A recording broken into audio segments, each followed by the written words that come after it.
Welcome to the Weekly. I'm Jeremy. I'm Chris.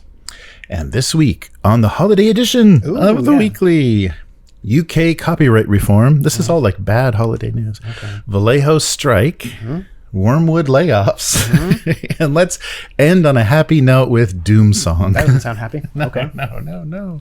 All right. So yeah, it's been kind of a mess. Grim. Yes, very grim. So this is very broad. This is just AI related, but it's very broad and it's going to affect a lot of, I feel I'm worried about creative people in the UK if this is the attitude that politicians are taking. So UK's AI copyright reform in 2025 and beyond might mean some pretty ugly things. So the government is proposing a reform to the UK copyright law in favor of artificial intelligence companies. So it's a broad new exception for commercial generative AI training. So you can train your AI on British copyright works without a license. The thing that they created to limit this is an opt-out system. That's such a So you can, but the default is you can use the copyright system until the artist, the owner, the copyright owner says no, that has to be excluded. So every song you've ever written, everything you've ever drawn, you have to opt out. Whatever the system is, like whatever the central way that this stuff is going to be checked to be opted out of. So the burden is now on the artist, and they might not even know where to do this. And it's, by the time they say, I should opt out, they've already it's already it. It's already in the data set. So unless the rights holders explicitly request that their works are excluded, they're free. I wonder I'll have to go look at this. I wonder if the creator can just say all of my stuff. Or if they're going to have to go through piece by piece. Right. Yeah, it's probably going to depend on how they set up this system. But the idea, the politicians' thinking is that this is going to boost investment in UK's technology sector. So they want to be as crappy and heartless as the US. They want to give dominance to these technocrats and people that are bullying our government, basically. With the amount of money that they're making. So they want to do that in the UK too. An estimate that they gave was in the creative industries, copyrighted created material generates 126 billion pounds annually.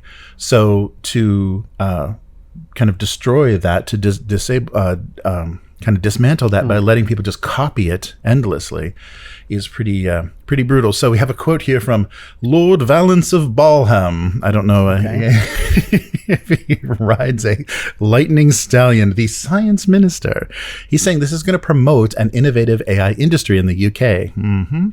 And the technological advancements will soon make it possible for creators to effectively restrict the use of their works in AI training without requiring this opt-out these measures of opting out. But it doesn't matter if it happens later. It's going to be too late. Like it's the history. It's not like the AI, the model thing is going to forget it's in there, right? Okay, well, we'll remove that now since you opted out. And so and a lot of people are criticizing it as an illusion of control. Ed Newton-Rex, a CEO of Fairly Trained, which used to be Sustainable AI, and a musician himself, says that opt-out doesn't work. A no opt-out scheme in existence can successfully opt out all downstream copies of your work. Even if it could theoretically work, which it can't, it's hugely unfair to creators. So people are criticizing it on the creator. All but impossible. So, and they're talking about things like YouTube, like what you have to do. It's like a 15-minute process on YouTube to get something taken down that someone has stolen. So imagine multiplying that by... I didn't even think about that aspect, right? Like if someone has already kind of stolen your stuff and puts it up as theirs, like how do you... Right. Yeah. So the data is suggesting that nearly 90% of creators are unaware that they have the ability to opt out. So that's great. And so everybody's favorite Beatle, Sir Paul McCartney, chimed in and says, this will enable AI to take over, basically, and do irreversible damage. So it's just it's not good, and people are on both sides of this. They want the money, they want the technology, businesses, the industry in the UK to be stronger, and they see this as limiting. But they were talking about the music industry alone is predicted to lose 25% of its revenue to AI generated content within the next 4 years. So AI generated music. Yeah, so just recycling the old music, and places like Disney, Fox, Universal Music, and Getty Images are, of course, against this. They're on the other side of this and saying opt-out is not a thing. Man, again, like... Those are your allies. Yeah, exactly. Like, who on their 2024 bingo card had like Disney and Marvel and being on the correct side of things? Right? Yes, right. But the Baroness Kidron was quoted as saying, "It's simply not right to dive into people's houses, take their work, and then say it's not theirs." I thought that was a good quote. And the CEO of Getty Images said, "A world where artists cannot invest in and be rewarded for their work is a world with less creativity and fewer people able to make a living in their trade. It's not a compelling future." Oh, it isn't. Yes. So, and the argument is, even if we license it, it'd be such a small amount of money, but any creative person would take any amount of money for their work. It's, it's definitely just a few pennies is still a validation. Look at us. Look at this channel. Look what we're doing here. We're just pennies a day. You can support a pair of us. It's just pennies. But so that hopefully they will abandon this flawed opt-out proposal. But it's already getting to be too late. Yeah. Or now my fingers are crossed. I'm not holding my breath, is what I should say. Right. Yes. So let's jump across the Gibraltar from the UK to Spain, to the mainland. Yes, to the mainland of the EU, and face even more difficulties. 98% of the workers at Acrylicos Vallejo are on strike. So the leading war game painting manufacturer. Are they the leading game? Yeah. I guess they do a lot. And so this is so about 74 of their total, like 90 some workers are involved in this an indefinite strike. And so Vallejo is the makers of Game Color and Model Color. So this started in late November and was kind of a gradual thing. And it sounds like a really frustrating situation because the ownership of the Acrylicos Vallejo will not negotiate with the workers. And there's a good reason for that. So the Catalonian labor organization CGT has kind of taken up the representation and the cause for the workers. They're looking for wage increases, improvement of safety conditions, and protocols to handle workplace harassment. And I guess how they've been convincing people to endure these miserable work conditions is originally Vallejo was incorporated in New Jersey in 1965. And they just keep telling them, well, you could be working in New Jersey. And they say, okay, we're fine. Sorry. Yes, harassment complaint withdrawn. And then they moved to Barcelona in the 60s. So they distribute paints to over 55 countries all over the globe. And it's a very niche thing. But a private equity firm, Proa Capital, purchased a majority stake in Vallejo for just under $53 million in December of last year. Okay. Surprise, surprise. So they have no interest in negotiating with labor because if the company stops making money, they can just sell the name. They can chop it up, sell the building, sell the name, and they do not care.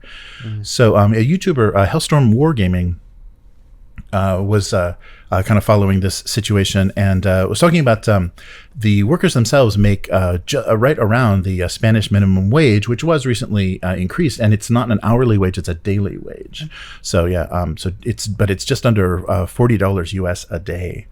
Not good. And it's been quoted by the representatives of the labor saying it's a deplorable state. Some parts of the ceiling are falling in, luckily without any injuries to anyone. The outdated machines have no maintenance. And to give you an idea, some of the machines had been repaired by putting in brackets just to keep them together.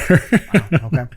So not great. And so another quote was talking about workplace harassment. The executives of the company who are professionals in workplace harassment and have dedicated themselves to harassing and making the workers' lives impossible, says the CGT. So, and they're not explicitly calling for a boycott. Right. They're saying if you're considering not buying any more products until the strike is over, it would be a good way to put pressure on the company, but they're not, strictly saying that. That was my thing. Like, I saw this not a while back, but I saw this when it kind of first started, and like people were saying, okay, boycott. I'm like, whoa, let wait until you actually hear the workers or the people representing them say yes, boycott. Right. Yeah. So exactly. They have not called for a boycott. All they've said is, if you want to wait until the strike is over to put pressure on them, do it. Right.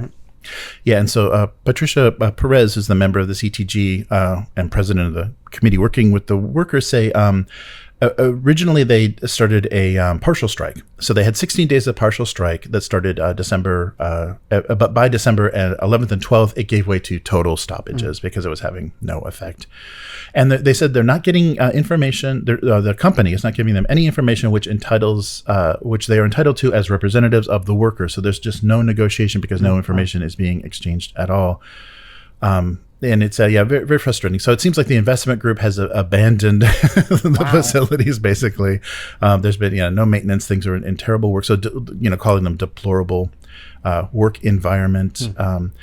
So it's not good. And it'd be a real shame if this. Because they have such a huge international distribution, it's one of the paint brands that you can easily get for a very reasonable price in Japan. A lot of the more boutique stuff gets really expensive. Yeah. And it's hard to get a lot of times because those sorts of things, depending on the chemical, components and things, you can't import. You can't buy from overseas; that they have to be imported. So they're saying. So Perez was saying that they're trying to escalate this conflict and get some sort of reaction, but the employers are not responding to what the committee is putting forward in the meetings and their list of demands.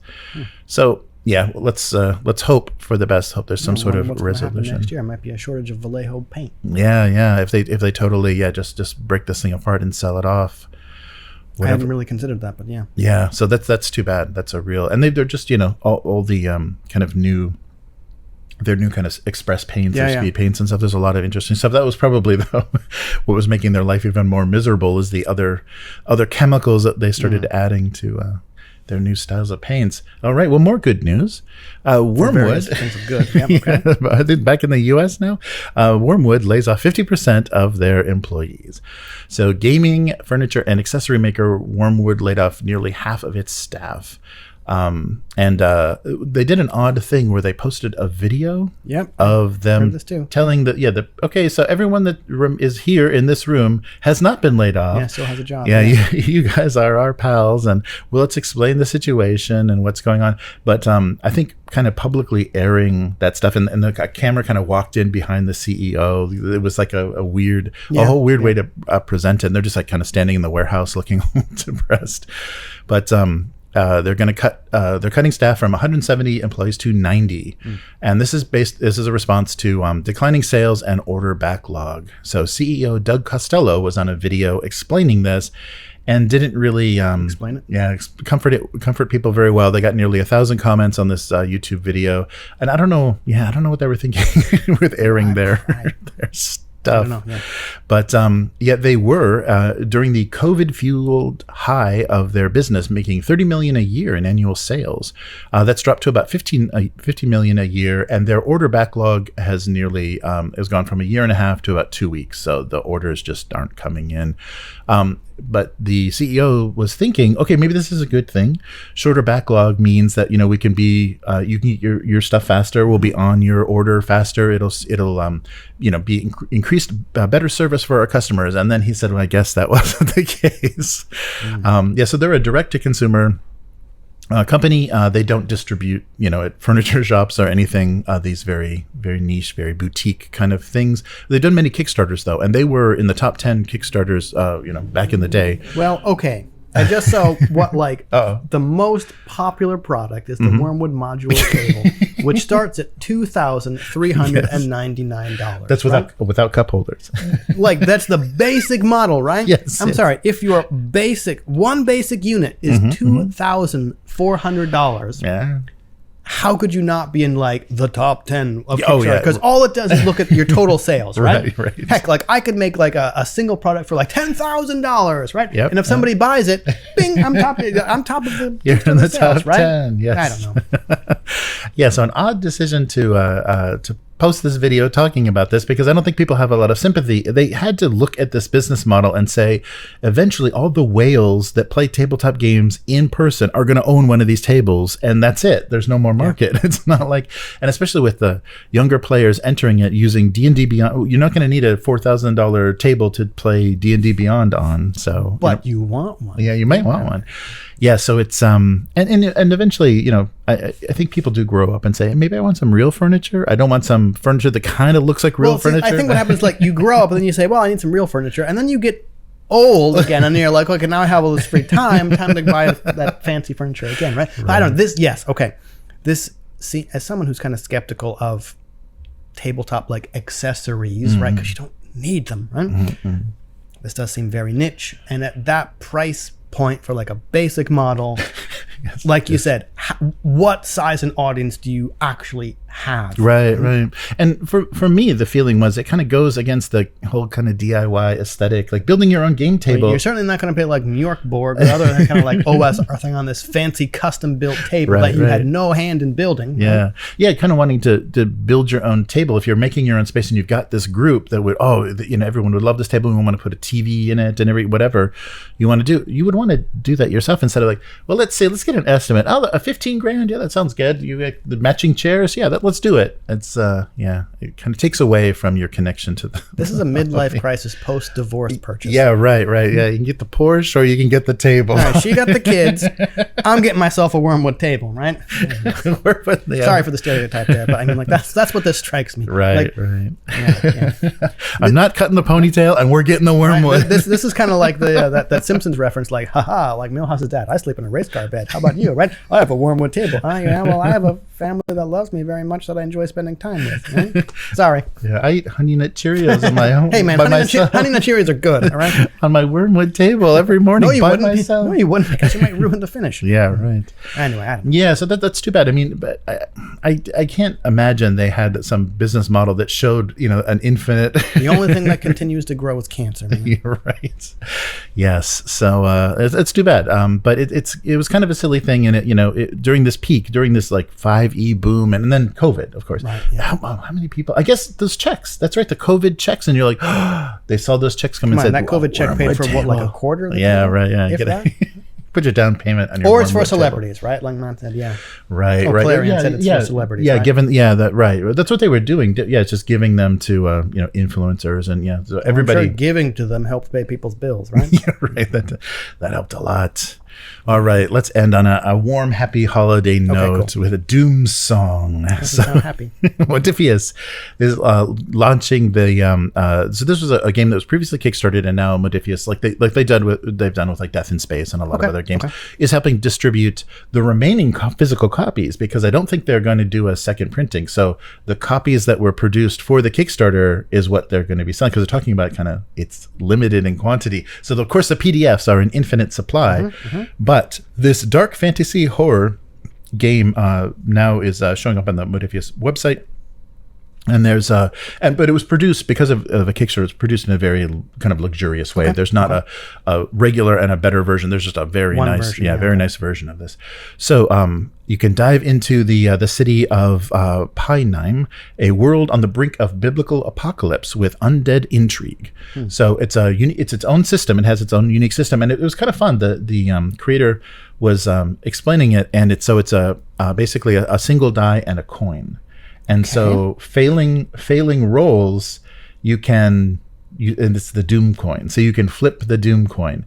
And if you got a very a failure with a consequence, you can bring it up to a success with a consequence, or you can bring it up one level. Okay. But if you fail the coin flip, it goes down one level, so it could go to critical failure. Okay. Yeah. So it's a fun kind of so the same kind of results you get with a Powered by the Apocalypse game, but you can then use the coin to kind of take push your luck and move it up or down. So it's a rich macabre. And in character generation, you can generate rich macabre backstories in minutes, because you're using a die and a coin and creating a life path, basically, of your gravedigger. So there are a limited number of physical copies for sale. The designer himself does have copies available on his web store, and now the remainder are going to Modiphius to internationally get out there. So here's a little bit from the website. Welcome to Panem, a nation of saints and sinners of foul heresy and undying devotion. Within this tome, a grim world of medieval horror awaits. So Doomsong is a roleplay macabre set in the world on the cusp of biblical apocalypse. The dead are turning away at the gates of hell and giving them no choice but to return to the world. Players must subdue them, regardless of how they feel about this arrangement. Inspired by the Four Horsemen of the Apocalypse, medieval folklore, horror, and European mythologies, this hardcover book is filled with artwork by Mortis Krebs and players will find themselves navigating a land poised between two extremes: the Ecclesiarchy? Thank you. The ecclesiarchy. I almost went totally wrong with that. The ecclesiarchy's justice and order on one side, and the silken allure of heresy and power on the other. So it's very it's really gorgeous art too. Very in a medieval, like nice rough ink work. So Jack Caesar is the designer, using 1d6 and a coin for these mechanics. And it's a beautiful book, and Mortis Kreb was so Black Crab Art on social media is the artist that gives it a real kind of European folklore look. So it's 2 volumes. The first is Doomsong, which is the system and the whole book itself, and then the second volume is Lord Have Mercy Upon Us, which is a full campaign that takes you. The city has become sickly, mutated, and malformed. The royal family is missing, and 2 psychopathic entities roam freely, causing chaos. That doesn't sound good. There you go. But it really looked like a lot of fun, and it's nice to see it's going to get, because when you see something on Kickstarter, and especially very a designer you may not know, or you like the setting, you like the idea, but it's like difficult to back because it's not cheap. It was produced in a very nice way. It's good that this kind of comes back to not full retail distribution, but available from a place like Modiphius, who has pretty good reach. And so a possibility of 90 plus life paths with a d6 and a coin. So pretty impressive character creation with those limited means. But the adventure book allows you to easily run encounters with minimal prep beforehand. Okay. That was another. And they also offered, and I think to just kind of broaden the audience a little bit, they did do a PDF, which is a conversion to 2 other systems if you don't like the D6 and the coin. 5e, of course, but also Forbidden Lands. Lands. Yeah. I'm really... Okay, I haven't seen the system. Mm-hmm. I'm trying to figure out how it would work with just a d6 and a coin. Mm-hmm. And then I have to wonder how they would convert it to a 5e, kind of 6-stat d20 kind of thing. Yeah, right. That's true. Well, the thing is, they wouldn't be able to retain the feel, that's for sure. Mm-hmm. Yeah, it would really... So you're basically just, playing 5e in the setting, or playing Forbidden Lands. You're probably just using their setting more than any of the interesting mechanics, Yeah. But they did make coins. I'm sure they did really awesome flippable coins, yeah. How heavy are they? You sure you don't want to use them on your Wyrmwood table? You might dent it, right? That's right. No! Hey, right? Anybody has a Wyrmwood table, bring your metal dice the next time you play and see how happy they are. I'm going to vehemently disagree with Matt, where PBTA just doesn't do much for me as a system. These are wrong, and your opinion is wrong. Debate now. Yeah. Yep. That'll be the new show. Powered by the apocalypse. Yes or no? Yes. Fight. Or yes. Yeah. Sorry. Nice. But so take a look at that on the Modiphius website, and also on the creators website. So buying from them directly would be even better. I'll put a link to that in the description. And speaking of which, so Christmas presents have gone out not only here but to the online players as well. So we everyone's got a copy of Mothership. First edition of Mothership. So order directly from Tuesday Night Games, which you should be doing with all your presents. Stay away from Amazon. Yeah. And everywhere else. Order from the actual creators to make sure that they, get as much of that benefit as possible, especially this time of year. That will do it for us this week. Yeah. Where can people find you? On Blue Sky mostly. Also on Threads, select groups on Facebook, because outside of the groups, it's just a trash fire. I forget. Oh, Instagram too. It's Hivemind, HYVEMYND, where I'm posting tiny little squares of cardboard that are masquerading as miniatures. It's a micromillimeter is next. Yes. I'm working on a 7,000 micromillimeter scale. Well, it's funny. Like I found out, hey, I got cardstock that's 1 millimeter thick. Okay. Yeah. So how about you? Nice. And I'm still waiting to do my Christmas stream. Well, you still have something. Yeah, you got time left. Got time left. Yeah, I'll have some free time hopefully soon. And not a lot of Christmas. I mean, by the middle of December, Japan is done with Christmas. Pretty much. Yeah, it's pretty weird. But so I'll find something to enjoy. Draw some Christmas cartoons. Probably draw into January as well, because I have a lot more time. Get decently priced sale Christmas trees. That's right. Yeah, I'll get the funny, clearance. Like the big day here is the 24th. Mm-hmm. And So- it's only for kind of kids or like young couples who have some kind of like fancy dinner, whatever. Like the day of the 25th rolls around, everything's gone. It's gone, right? yeah, Like yeah. the Santa Claus has come off Colonel Sanders, right? Like the New Year stuff is up. Christmas decorations are like 75% off. Yeah. They just got to make way for New Year's because that's the actual holiday. Yeah. So it's funny. Doesn't work well. But so Abuse Cartoons on YouTube and Twitch, and Abuse Cartoons on social media. GoComics.com/domestic abuse if you want to read 20 years of this cartoon. And yes, if you like what we're doing here on the weekly, consider becoming a weekling. The strongest of all supporters. Yes, we had a Black Friday sale just in case you missed it. Did you? But Wow. but you can do that at patreon.com/upturnedtable. Different pledge levels, and we're also doing episodes and kind of the member content and kind of a pay-per-view kind of thing as well. So that they just started. Yeah, right. They just started offering that. So I thought anybody that didn't want to, doesn't want to join Patreon, doesn't want to worry about a subscription, you can just download things directly for a one-time payment.